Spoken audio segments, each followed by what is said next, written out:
ladies. Welcome back to another episode of Journey of a Fearless Female. I'm your host, Paola Rosser, and today is actually Veterans Day. This episode is not going to come out on Veterans Day, but it's Veterans Day in studio, and I am so proud of my guest, Ericka Kelly.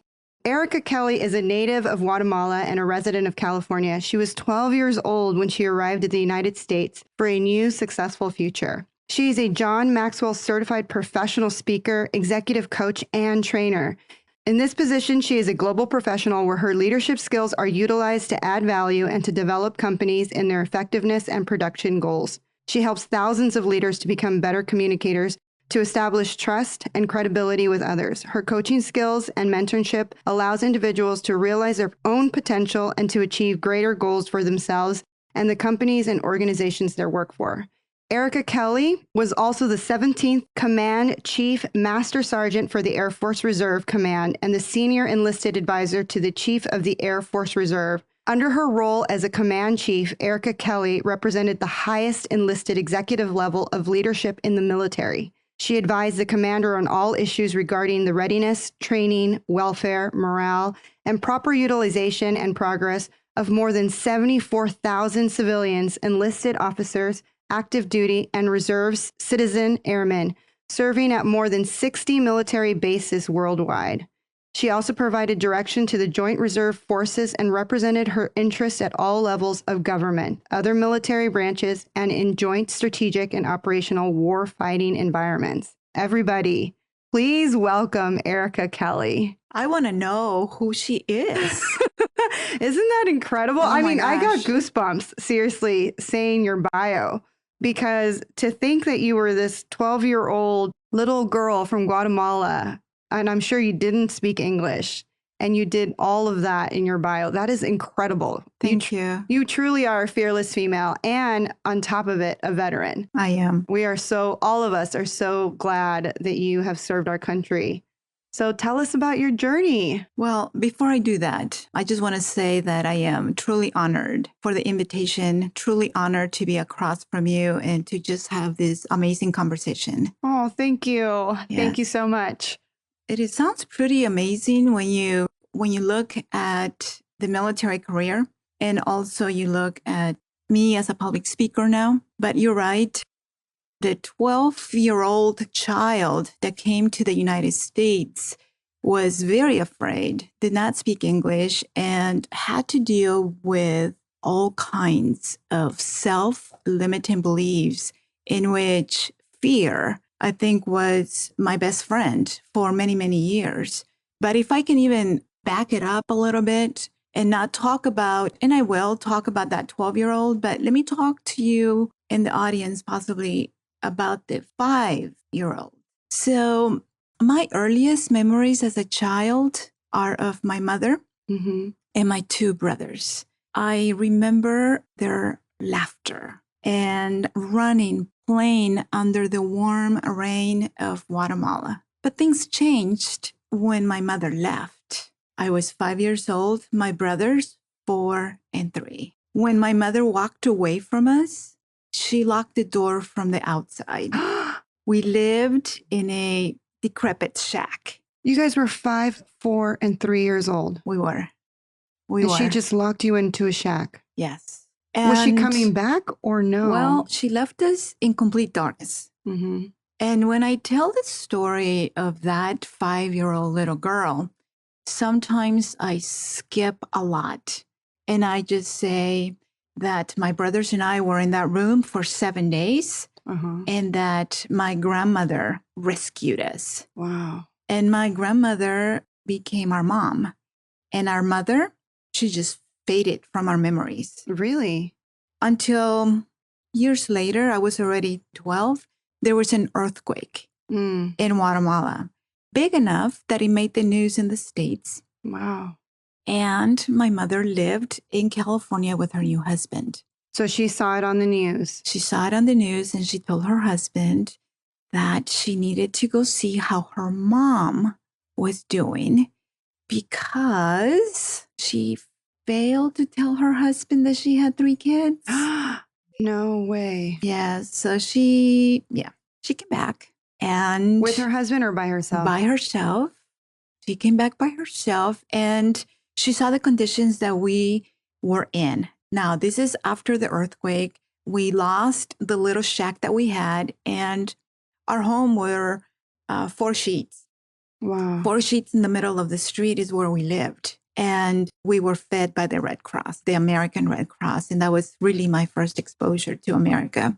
But as she came back and she saw our conditions, and she decided to bring us back with her. Really? She did. So she's going to have to tell her husband. Yes. So that was pretty amazing to see and witness. So she decides to bring us back. She is a complete stranger. Even though I lived in complete, total poverty, I was mad. Who was she? And I asked her, how dare you come back? Really? At 5 years old? Well, I was 12 now. I was 12, and I was pretty independent. Yeah. Well, you had to be. You had to grow up really fast. I did. So I asked her, how dare you come back, and really for what? Yeah. To take us away from our home. And I'm pointing at the sheets, of course. Yeah. But no answer from her. None. So did your grandma let you go? She didn't have a choice because our legal mother was back. So she brought us. I believe, looking back at the pieces of my life, I believe that my mom had $300, and she did not want to tell her husband that she was bringing us, of course, because he would have said no, I'm sure. So we walked. We crossed the border from Guatemala to Mexico. And my mother, my 2 brothers, and I, we walked and took rides whenever people gave us rides in Mexico. How long was the walk? Who knows? I just remember that we were hungry. And my mom had to beg for food when we met people on the road. Wow. And I remember people not having food themselves, not having money themselves, and cutting their tortillas in smaller pieces to make enough for us to be able to eat. Wow. That's what I remember of the Mexican heart and soul. We got to the border. I don't remember much, but I do remember my mother calling my stepdad. His name was John. And John came to, I believe we were in TJ. Remember, my memories are pretty fuzzy. Yeah. But we were in TJ, Tijuana, and he comes, and the only thing that I see is a woman, a desperate woman, and a very angry man. Really? And they're arguing, and she's pointing at the 3 of us, and she's crying, and he is in complete disbelief. Well, yeah, she just dropped an entire bomb. Not 1, but 3 bombs. Like, first of all, he thinks this is like a single woman that he married and he's living his great life in California. Yes. And then she leaves to, quote unquote, go check on her mom, and then comes back with 3 almost teenage kids. Correct. And says, these are my children. Yes. And either take me and them, or I'm out. Wow. And at the time, they had a small 1-year-old daughter. So now you have a half sister. I have a half sister. So he is looking at a huge life decision, right? A wife that's been lying to him for years, an infant child, and then looking at the 3 of us. And I can tell you that because of the conditions that we lived in Guatemala, we had no idea what true electricity looked like. Wow. Or what indoor plumbing was. So we are in a complete strange environment, just staring at people and looking at things, because we have never seen those people and those things, like real walls. It's like you're now into the future and you're like, what is all this stuff? Correct. That was my trip to the border from Mexico to the States. And then the next thing I know is that we're in a car. We're in the 3 of us are in the back of a car. What I do remember, because it was, to me, pretty amazing because I never seen it before, is that the car was stopped at the border. I'm sure it was Border Patrol. Yeah. right? But the only thing I remember is this pretty amazing young man, who knows, in his 20s, I'm 12, but he had the bluest eyes. Mm. And he's talking in English. I'm sleeping in the back. I just wake up, look up, and I see, to me, it was like an angel, right? Because I'm Oh. just opening my eyes and I see that he's talking, but there was what I remember, there was a gentle tone to his voice. And I just thought that his eyes were so beautiful. And then the car just moved forward. Mm-hmm. And we ended up, out of all places, in Compton, Wow. California. Compton. Wow. That That's a culture shock. that was a culture shock. So my first year in the States was in Compton. And I can tell you that that is when my life completely turned. One, I am with a complete strange woman. I am angry. And I can tell you that anger and resentment really rooted inside every single cell that I had. Yeah. I was an angry child with a woman who I did not see as a mother. And then I'm looking at a man who I don't know, and he's very angry at my You guys. presence. Yeah. And well, yes, and my brother's presence. That is so jaw-dropping. Yes. I would never have guessed that would be the beginning of your journey. I can feel the anger and the resentment as a child to all of a sudden be in a completely new environment with two strangers who one is now calling herself your mother. Correct. And one who is now your stepfather, who obviously, and I talk about this all the time, as children, we can't vocalize our feelings or our thoughts, and we can't really express ourselves, but the energy in the room is something that we carry with us forever. So the energy of the anger and the resentment between your, mom and your stepfather, it was something that you also carried. And like you said, it was in every cell of your body. And I'm sure it wasn't just you who was experiencing it. I'm sure your brothers were experiencing the same thing. It's like people talk about the elephant in the room and the thickness of that toxic energy. And nobody knows exactly what to say, but say there's an elephant in the room. But how did you get past that? How did you survive that time in your life? Like, did you eventually had to move out, right? Because you have 6 more years until you're 18. Or how did that transition happen for you where you were like, I need to get away from this? So my transition was pretty unique in that we lived in Compton for maybe a year and a half, and the violence and just the toxic energy, not just from home, because our home was very dysfunctional, but just in the area that we lived in, that my mother decided that we as a family were going to move to Las Vegas. Whoa. So in reality, I grew up in Las Vegas. I went to UNLV, graduated from UNLV, and if I was going to call a city my home, it would be Vegas. Vegas. Yes. So there I am at maybe 13, almost 14 in Las Vegas. Have you learned to speak English at this time? No, because in Compton, it was so violent that the only people that I spoke to were Spanish speakers. Wow. So I did not start learning English until we moved to Las Vegas, because Las Vegas, even in school here, they had English as a second language. So all my classes, believe it or not, were all in Spanish. Wow.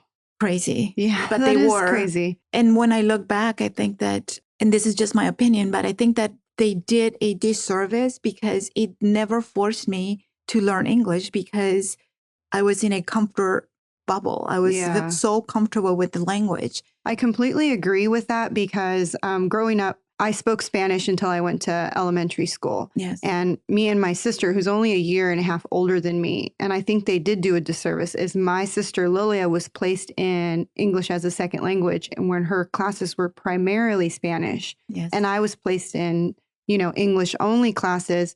And my education was a lot like, I was, not to be mean to my sister who actually listens to this podcast, but I feel like I got a lot more out of school than she did. I graduated from college. I was more, in tune with like education, where as my sister struggled. because it was hard for her to have her mind work on both Spanish and English. And it still struggles for her. It's still a struggle for her to like interpret in her mind. Like she thinks in Spanish, but tries to speak in English. Do you understand? I understand completely. That's what I do. So sometimes I'm just faster. Yeah. But everything that you're saying, I have to translate to Spanish and then back to English so I can answer. Yeah. I just do it quicker. Yeah. But it is a struggle because I feel that hopefully in the future, I can master both languages. But I am in that gray area of not bouncing back and forth both of the languages. But nonetheless, when I got to Vegas with my family, it was a very cold awakening of English only, which helped me study and learn the language. But the dysfunction at home did not change. The dysfunction at home doesn't matter where you move to, right? The dysfunction is still the dysfunction. So at the age of 16, I think, is when my mother kicked me out of the house. 16. At 16. And now I look at 16-year-olds and I help 16-year-olds because I talk, I go to schools and I talk to young people all the time. And I see me at 16 and I'm like, how in the world did I survive all that? Yeah. But 16, you've only spoken English for maybe a year. I wasn't even. I was still learning English. And she was saying, okay, you're ready. Well, it was not that she kicked me out because I was ready for the world. It was more that, and mind you, I want you, please. I want you, but I definitely want the listeners to understand that I'm not judging my mother. I am very faith-bound. Yeah. And what I'm sharing with you and what I'm sharing with the listeners is not to judge my mother because life is life. But at 16, I am a homeless teenager in the streets of Las Vegas. Wow. And the reason that she asked me to leave was because I was in high school and working, and it wasn't enough. My mother's dream for me, and so you started with my bio. Yeah. And you started with the amazing career that I, thank God, had in the military. But my mother's dream for me was to be a maid in a hotel, in the nice hotels in Las Vegas. Yeah. That was her dream for me. So when I was going to high school, she thought that was a waste of time. She wanted me to go to work and become the best maid possible. Yeah. In order for me to keep moving from the horrible motels that we worked at to a nicer hotel on the strip. I completely relate to this because, for example, my mother is Mexican from Mexico, Distrito Federal, and her highest achievement for me was to be a stay-at-home mother. Yes. And when I was going to college, she thought it was a waste of my time and a waste of my money. Actually, the day that I asked her to sign my college application to get me enroll, she punched me in the face and said, "You will never be better than me."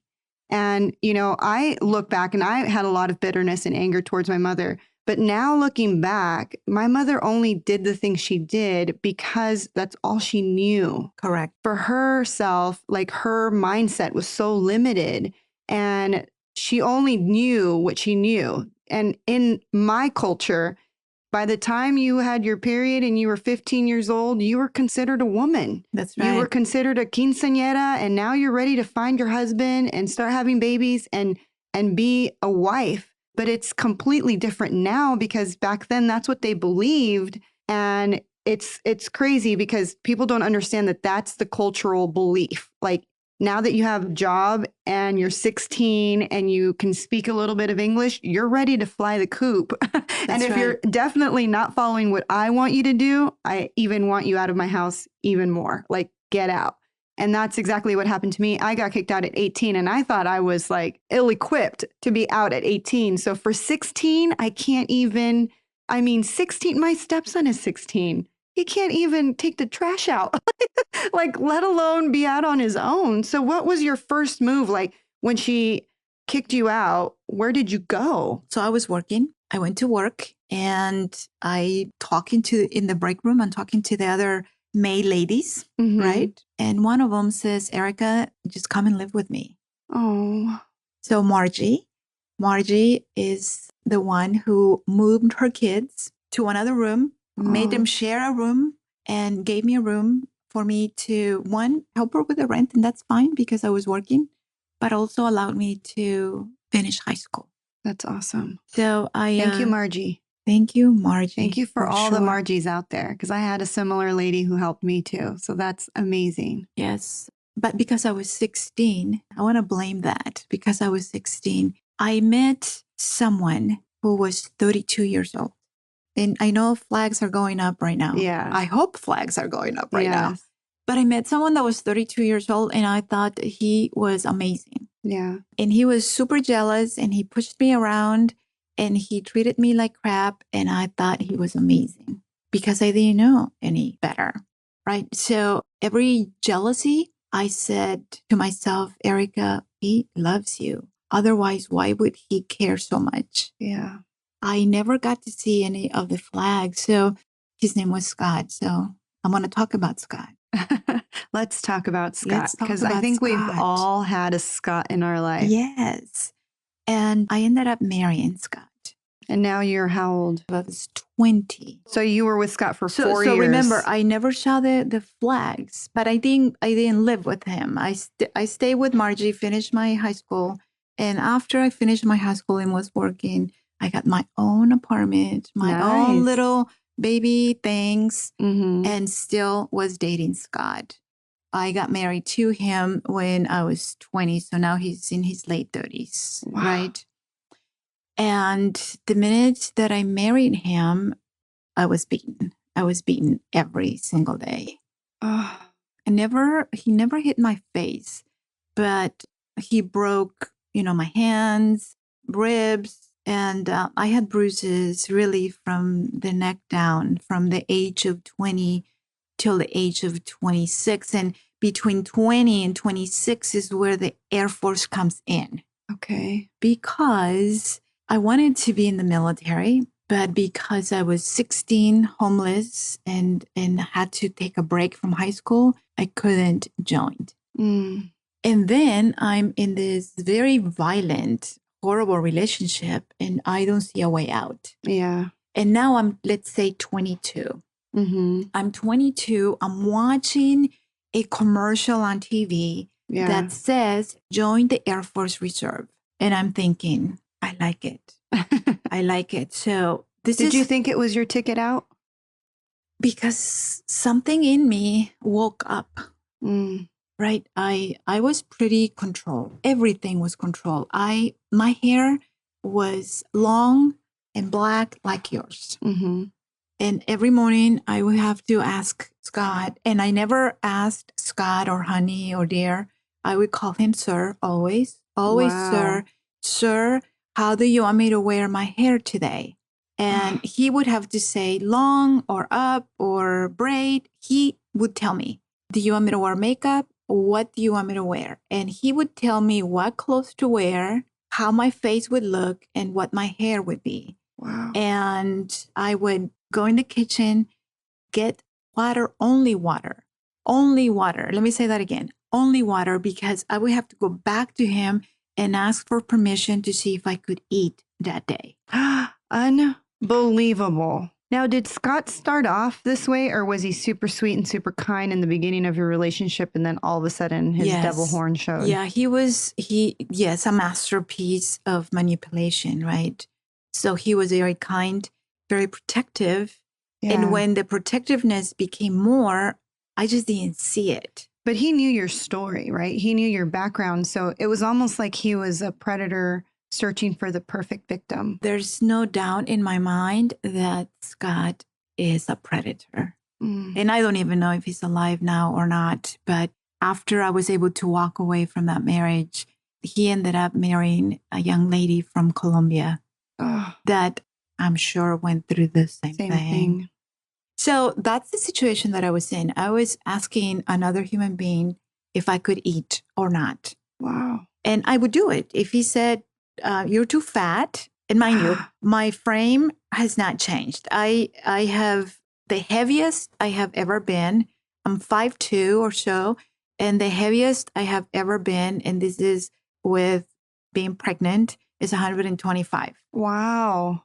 And he would tell you were fat. And he would tell me that I was ugly, I was fat, and that I was lucky to have him in my life. And I believed him. Wow. I believed him.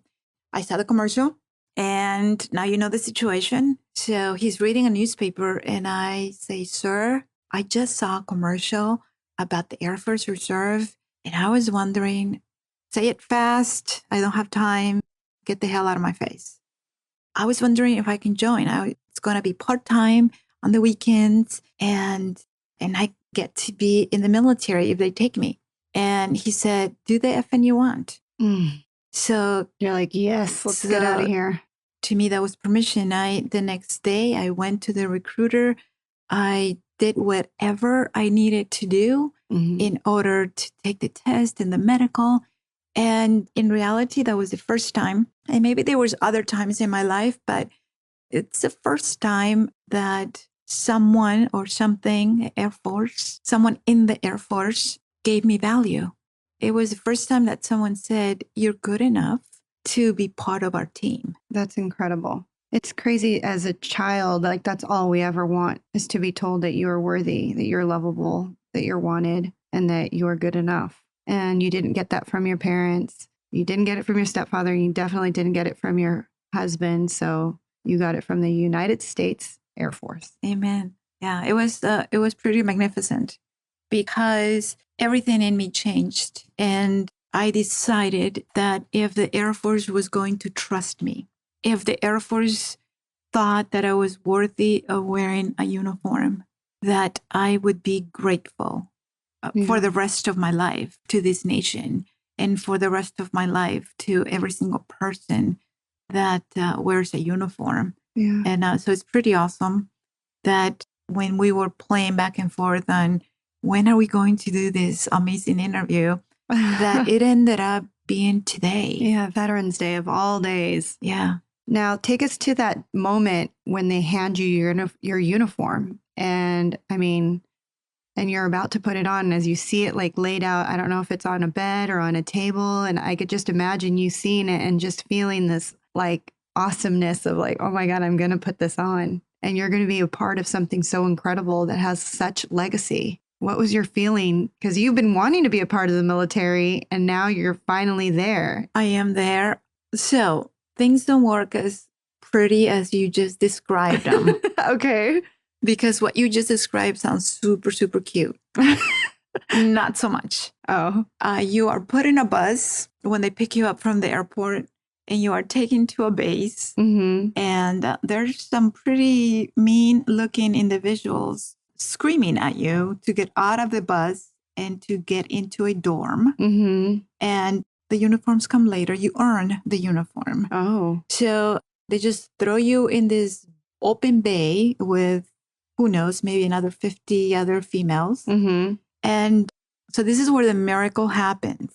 Every single person, every single young lady that was there with me, I think all of them were crying. Because it is shocking to have people scream an inch from your face, to be away from home, and to not know what you just got into. Or what's going to happen next. Yeah, so there's this little bed made of metal with a very thin mattress in front of you, and that's going to be your bed. And you're staring at this thing, and everybody's staring at this little bed, and there's some emotions. This is the emotion that I felt my first night of basic training. I felt peace. Really? I promise you. I was looking up at the ceiling, praising God. While all the other ladies are crying in their bed. And I'm watching them, and I'm watching the instructors scream and throw things, and everything stopped. And I am grateful and I am thankful that they're only screaming and not beating me. Wow. That was the first night in many, many years that I wasn't going to be raped, that I wasn't going to be beaten. The routine with Scott was to hurt me, hit me, and then he would leave in maybe 45 minutes or so, he would come back and apologize and bring me a gift and say how sorry he was because he just hurt the most precious thing in his life and how much he loved me. That was the cycle. Yeah. And then he wanted to have sex. Mm. And I would say no. And he would get angry again. And then he would rip every single piece of clothing I had on. I would run to the bed, to the room, and hold on to sheets or towel or anything I could hold on to cover my body. Oh my goodness. And he would then laugh, rip whatever I was covering my body with, and have sex with me. So do you not see Why you were I so was grateful? so grateful? Absolutely. Staring at that bed and looking at these ladies. Because you were finally safe. Uh-huh.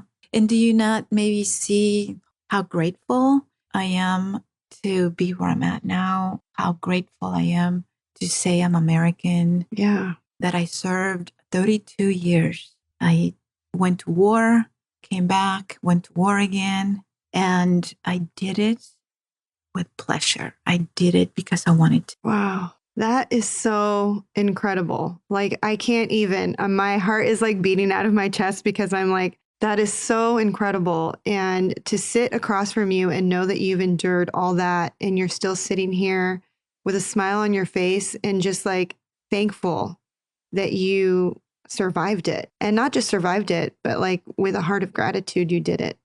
Because I mean, I don't know how I would have survived that. But as females, you would be surprised how much we have inside of us to keep going. Absolutely. So tell us a little bit about when you divorced Scott and how that conversation went. Do you think that the Air Force gave you the confidence to find that power to say, I'm leaving? I want to say yes, but it took time. Okay. I went to basic training 8 weeks, and then the Air Force sent me to school for me to have a trade, for me to have a job.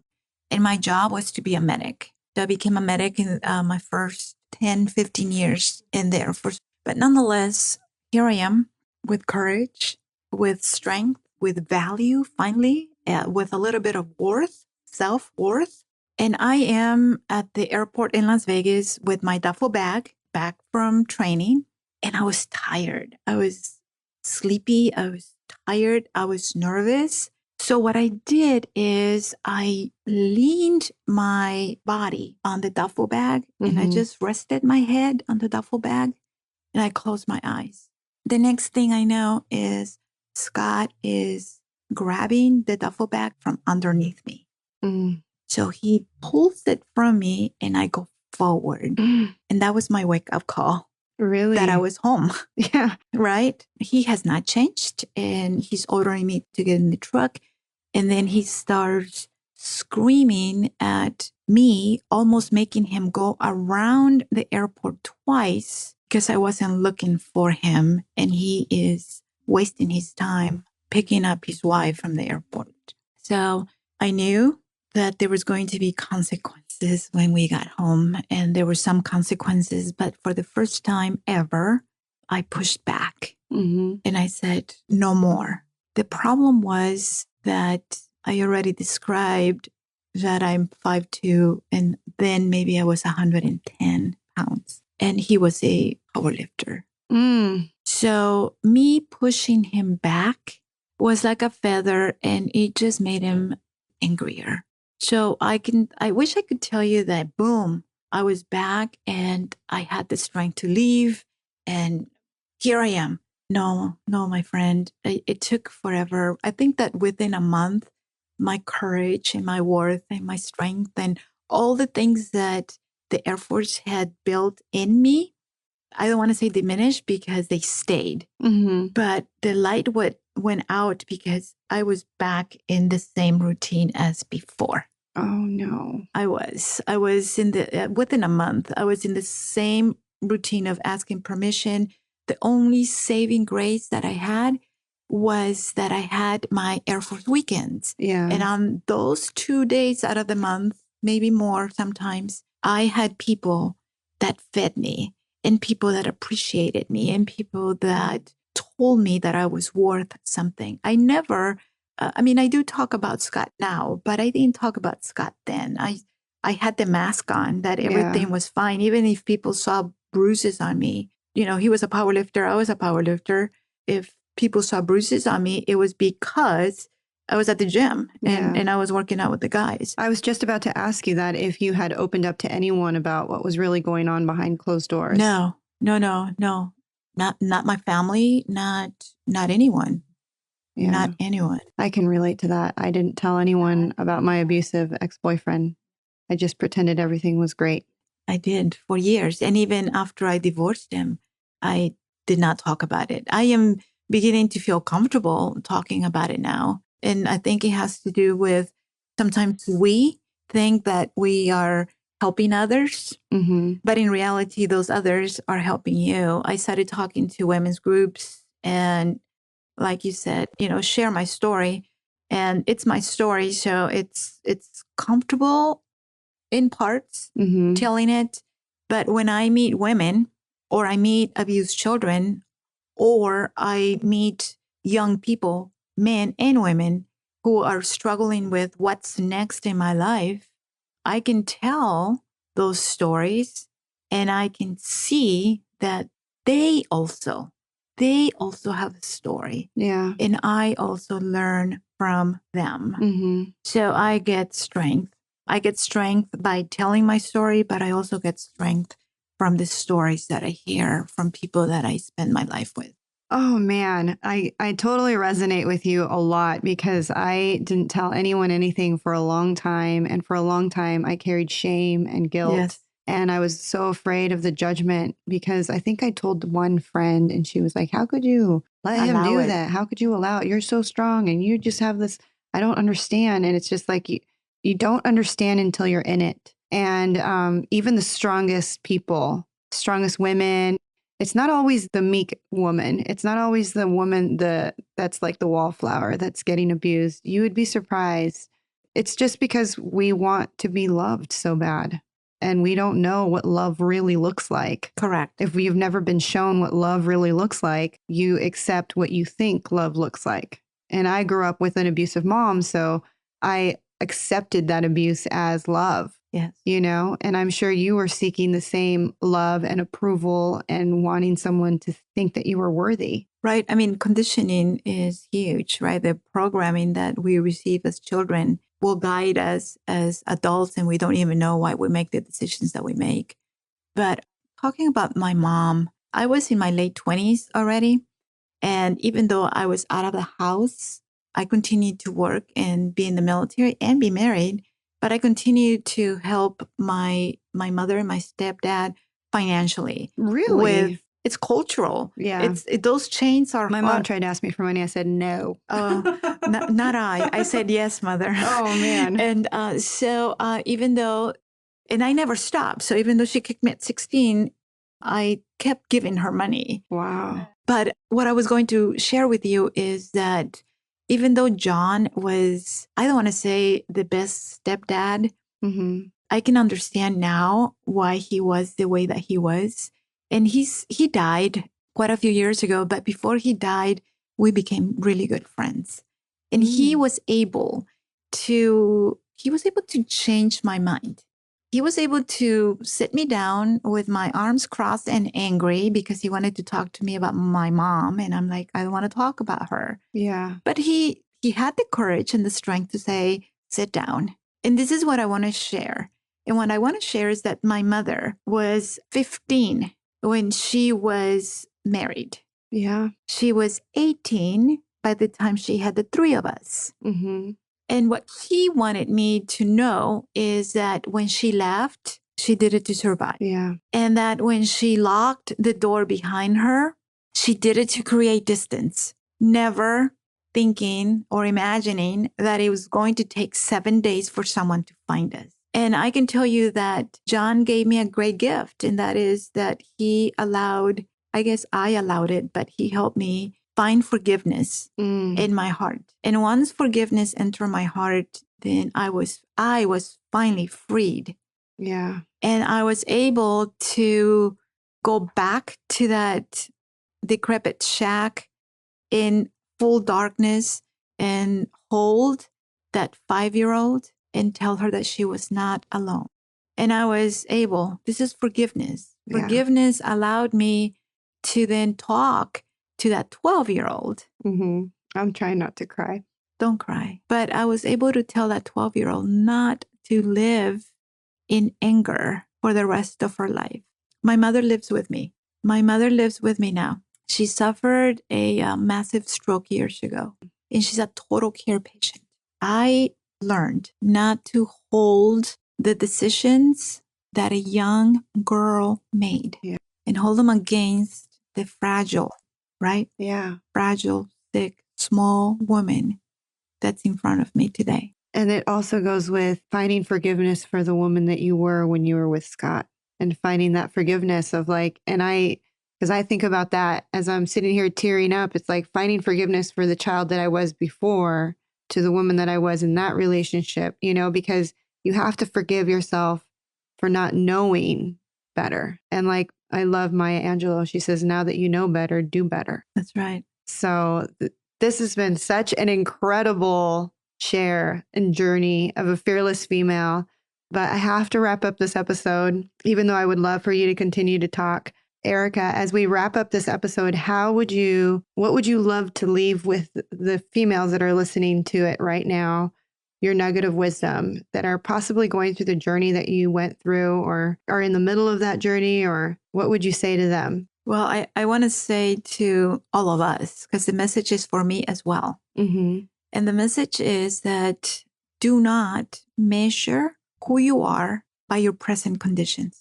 Mm. So whatever your present conditions are, if you're in a good place in life right now, amazing. But if you are in that dark room, if you are in that horrible place where you can't even take a breath without that breath hurting you, please understand that it's transitional. Yeah. And do not judge your future. Do not judge. Who would have guessed that a half-naked 5-year-old child in muddy roads in Guatemala would have been here with you today? Yeah. And would have been able to share that I was able, by the grace of God, I was able to become one of the top 10 chiefs in the whole Air Force. That's amazing. Right? That I can help children, that I can help women, that I can help men. You know who I'm helping now? I'm helping men who have been predators. And is it hard? Yes. Is it worth it? Absolutely. My challenge to every single listener, to us here in this room, is to keep fighting, to keep getting up, and to keep moving forward. Oh, I love that. Thank you, Ericka, so much for being here. If that isn't an incredible fearless female journey, I don't even know what is. Thank you again for being here. I am so honored to have you here on Veterans Day. You are an incredible woman. I'm so thankful for my friend Natalie, who introduced me to you and brought you here. I mean, I am so incredibly honored. And I know that every single woman that is listening to this podcast can relate and resonate with you in so many different levels. Thank you again for listening to Journey of a Fearless Female. I'm your host, Paola Rosser. If you're looking for a life coach or a spiritual mentor, you can book a free discovery call with me at www.fearlessfemale.com. You can also follow me on Instagram at fearlessfemale_coach. Subscribe to my YouTube channel at Fearless Female, or find me on TikTok. I'm under at paola.rosser. And if you love this episode, make sure you hit subscribe, share it with your friends, and leave a review. I read every single review, and I truly appreciate the time you spend writing it.